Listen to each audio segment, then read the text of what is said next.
What is going on, guys? It is your boy Chili. So today's video is going to be a little bit different. I'm uploading this right before the divisional rounds of the NFL playoffs coming up. I typically haven't done too many NFL related videos, if any. I think I'm a very big football fan, especially this year, and you can't see it right now because my light's off, but I have an Emmitt Smith picture up there. So very big Cowboys fan, and having them not be good for a majority of my life and having a lot of struggles, it's one of those where it's kind of nice to see them doing good now. But I wanted to do my thoughts, my picks, and my predictions for this upcoming week. And there will be a little bit of a bias, in my opinion, on Dallas. I will admit that, but nonetheless, it's going to be a very difficult matchup. But with that being said, let's get right into it. So on Saturday, you're going to have the Seattle Seahawks playing the Atlanta Falcons, and all of these divisional round matchups are rematches from earlier in the season.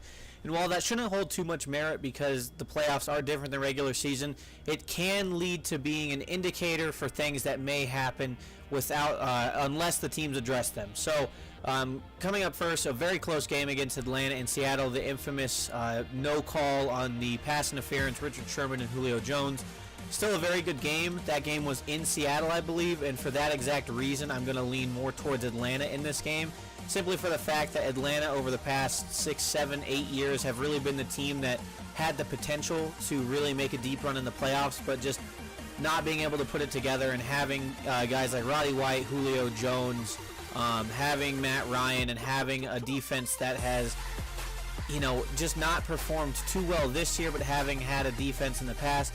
I look at it and I say to myself that I think this year they really are putting it all together. I have a few friends who are Atlanta Falcons fans, and more so the Atlanta Falcons. I want to focus on the Seahawks because the Seahawks, in my opinion, they've been one of the more consistent teams over the last 5 or 6 years in the NFC, typically making it really far, having won a Super Bowl, almost won against New England, the infamous not running the ball in the one with beast mode, but instead making the pass. Fact of the matter is they're still really damn good, and they showed that last week in the wild card. All wild card games are kind of one-sided for one reason or another, but nonetheless, they look really good when they play at home. But their offense hasn't been too consistent this year. Russell Wilson's been injured. They had that key receiver go down. I'm spacing his name right now, but that was later in the season. That was unfortunate. I was watching that live. And more importantly, their defense is a little banged up. And I think because of that, and because of Atlanta's offense being on such a high level right now, being second in total yards and really high in points. I want to say it's second or first in total points scored this season. I believe it's first.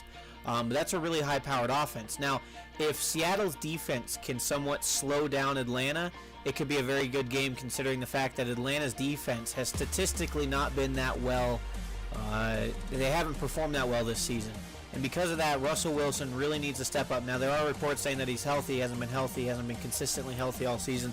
Fact of the matter is Russell Wilson needs to show up.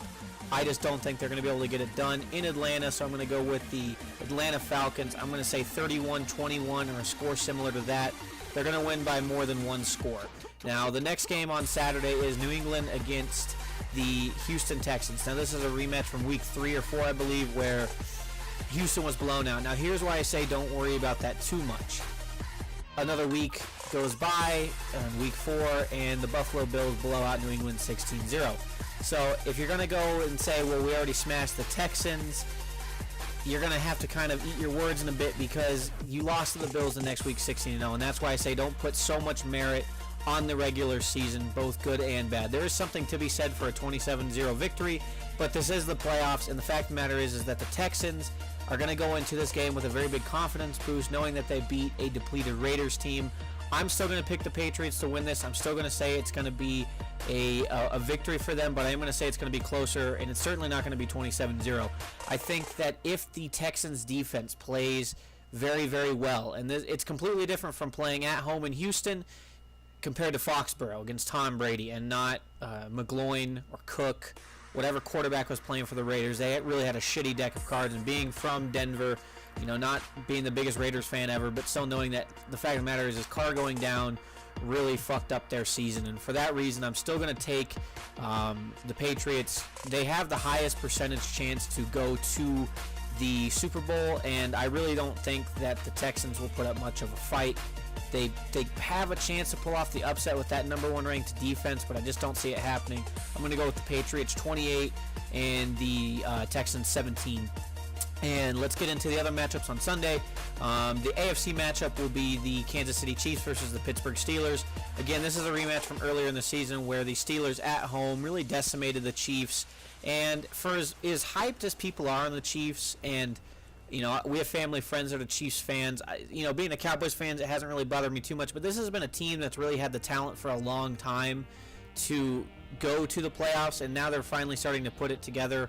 And in my opinion, it was a toss-up between them and the Raiders as who was the best in that conference. The Broncos were up there for a while and they kind of faded, but there's just something about the Chiefs to me that make me skeptical of them for now. I need to see them win against a really solid team, and knowing that they're playing a team that really iced them in the in the regular season. Although it was a regular season game, it was a pretty definitive victory. And it's something that you have to at least acknowledge and say, well, you have lost to them once before, and you're playing a red-hot Steelers team right now who went into Miami and really handled business. In my opinion, they're right up there with the triplet discussion with Le'Veon Bell, Brown, and Big Ben. That is really a team that's going to play very well. It's going to be a tough matchup.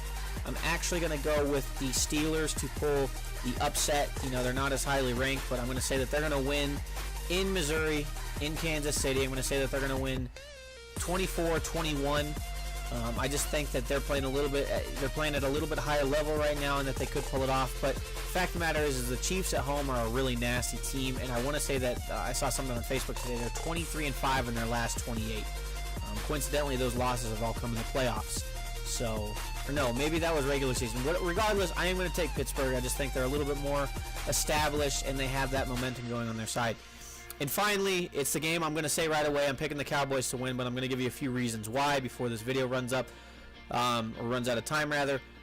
I'm a big Cowboys fan. They have played the Packers in the regular season, and they beat them 30-16. It was earlier in the season before the Packers really went on an established run. But you know what? There was a time when they were 4-2 or 4-1, and people really weren't sleeping on them at the time. But they had lost 2 close divisional games to the Vikings and to the Lions, I believe. Regardless, here's the thing. Aaron Rodgers is an arguable MVP candidate, arguably one of the greatest quarterbacks ever. I think if he wins another Super Bowl, maybe 2, you could definitely put him in that category safely. I think he needs a little bit more, but the guy's a beast. The problem is it's not confirmed officially yet whether or not Jordy Nelson's playing. That's a huge weapon. Now, if Jordy Nelson plays, it's going to be tougher for the Cowboys. It's still not a for sure thing for Aaron Rodgers, but having Jordan Nelson play, even then, he's still hurt, right? He has cracked ribs, fractured ribs. That's tough to play in the NFL with cracked ribs. Furthermore, Dallas is, in my opinion, and you could argue this for both Rodgers being the best quarterback in the league, Brady's up there, Matt Ryan. In my opinion, the Cowboys have the best overall offense in the NFL. They don't have to score the most points or put up the most yards, but when you go by position, right? So you take that entire offensive line, in my opinion, best offensive line in the league. Then you take the 2 rookie sensations. You have Dak and you have Zeke. Those guys are playing out of their minds. They haven't played in the playoffs, okay? That's a given. But there's something about their composure right now that is giving you a lot more faith than you have had in the past with Dallas in the postseason. Dak, in my opinion, is a top 5 quarterback because he's a game manager. He's not expected to do too much, but at the same time, he's not scared of taking on a bigger role with the team. And then you have Zeke, you have Witten, you have a receiver in Des Bryant that draws double coverage that allows guys like Beasley, Williams, Witten, and other receivers to get open. This is going to be a game where they have to dictate the pace early on and not let Aaron Rodgers touch the ball much, and they're playing in Dallas. And I think the hype behind Dallas right now, yeah, they lost in Week 17, but they rested their starters. Their starters are going to come in rested, but this isn't 2007 when they went 13-3 and they took a week off. They've been practicing. They're working hard, and for that reason, I'm going to go with the Cowboys, the number 1 seed in the NFC, to win this game 28-17. And those are going to be my picks for the divisional round. The video is running out of time. I got about a minute, but I want to start doing this. I'm going to start doing this more next year with the regular season. I'm going to do it through the rest of the playoffs, but I just figured it would be fun because it's one of those. I really enjoy football, and I'm sure there are Destiny players out there who love football as well. I'm going to have that bias, so if the Cowboys lose, I'll be bummed, but I'll still make the picks for next week. But I hope you guys enjoy this video. Let me know if you guys are watching the games this weekend and if you guys are going to enjoy the games as well. Who are you guys pulling for, and who do you think we'll see in the Super Bowl? With that being said, I'm going to let you guys go. You have a wonderful Thursday evening and a wonderful rest of your weekend. Enjoy the games, and I'll catch you in the next video. Stay focused, stay humble, stay driven, and I'll talk to you later. Peace.